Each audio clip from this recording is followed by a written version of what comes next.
क्या जन्नत मिर्जा को बॉलीवुड में काम करने की ऑफर हुई? उमर भट्ट और जन्नत मिर्जा का ब्रेकअप किसकी वजह से हुआ? टिकटॉक स्टार जन्नत मिर्जा को कौन कौन से पाकिस्तानी ड्रामों में काम करने की ऑफर हुई?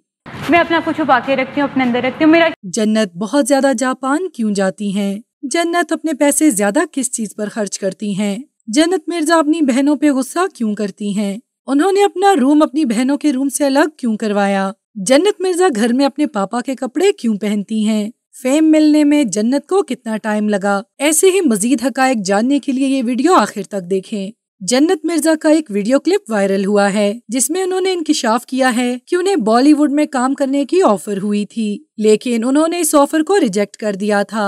मैं कर सकती हूँ, अगर करना पड़े मैं कर लेती। जन्नत का कहना था कि यश खान ने उन्हें बॉलीवुड अदाकार कार्तिक के साथ मरकजी किरदार अदा करने की ऑफर की थी, लेकिन उनका कहना था कि मैं भारत जाके काम करना नहीं चाहती। इसकी बड़ी वजह ये है कि मेरे वालिदैन इस बात को नहीं मानेंगे, और दूसरी बात ये कि मेरा अपना दिल भी वहाँ जाके काम करने का नहीं मानता, इसलिए मैंने ये ऑफर ठुकरा दी थी। उमर भट्ट और जन्नत का बड़ा मिसाली रिश्ता था और सब कहते थे कि जोड़ी हो तो ऐसी। इनकी एक साथ काफी वीडियोस और पिक्चर्स हैं, लेकिन कुछ अर्सा पहले इनका रिलेशन खत्म हो चुका है। इसे दोबारा रिपीट करेगा, वक्ती तौर पे वो माफी मांगेगा।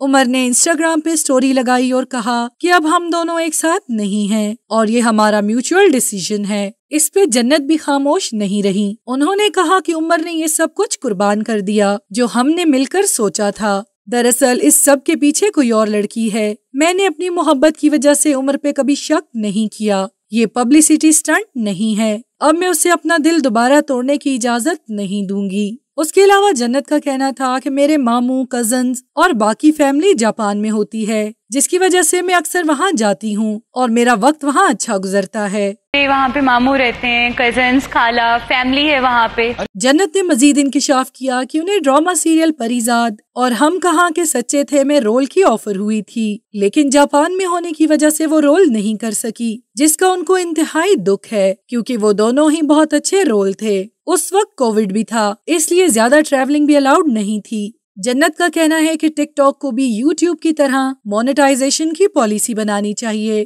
ताकि लोग इससे अर्न कर सकें। मैं ब्रांड की प्रमोशंस करके अर्न करती हूँ। वो वीडियोस बना रही हैं, टिकटॉक बना रही हैं और ज्यादा पैसे अपने बहनों पे खर्च करती हूँ। उनका मजीद कहना था कि अगर मैं टिकटॉकर ना होती तो अपने वालिद की तरह मैं भी पुलिस ऑफिसर होती। जन्नत का कहना था कि मैं बहुत सफाई पसंद हूँ, इसी वजह से अक्सर मेरा बहनों से झगड़ा हो जाता है। इसी वजह से मैंने अपना रूम भी अलग कर लिया था और उनको गंदगी करने पे डांटती थी। जन्नत का कहना था कि वो घर में अपने पापा की शर्ट और ट्राउजर पहनती हैं क्योंकि वो बहुत आरामदेह होते हैं और उसमें उन्हें सुकून मिलता है। जन्नत ने कहा कि फेम के लिए मेहनत करना पड़ती है। मुझे फेमस होने में 3 साल लग गए हैं, लेकिन लोग समझते हैं कि मैं बगैर मेहनत करके फौरन ही वायरल हुई हूँ।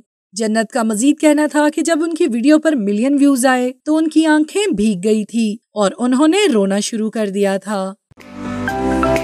To watch more videos, please subscribe to our channel and click the bell icon.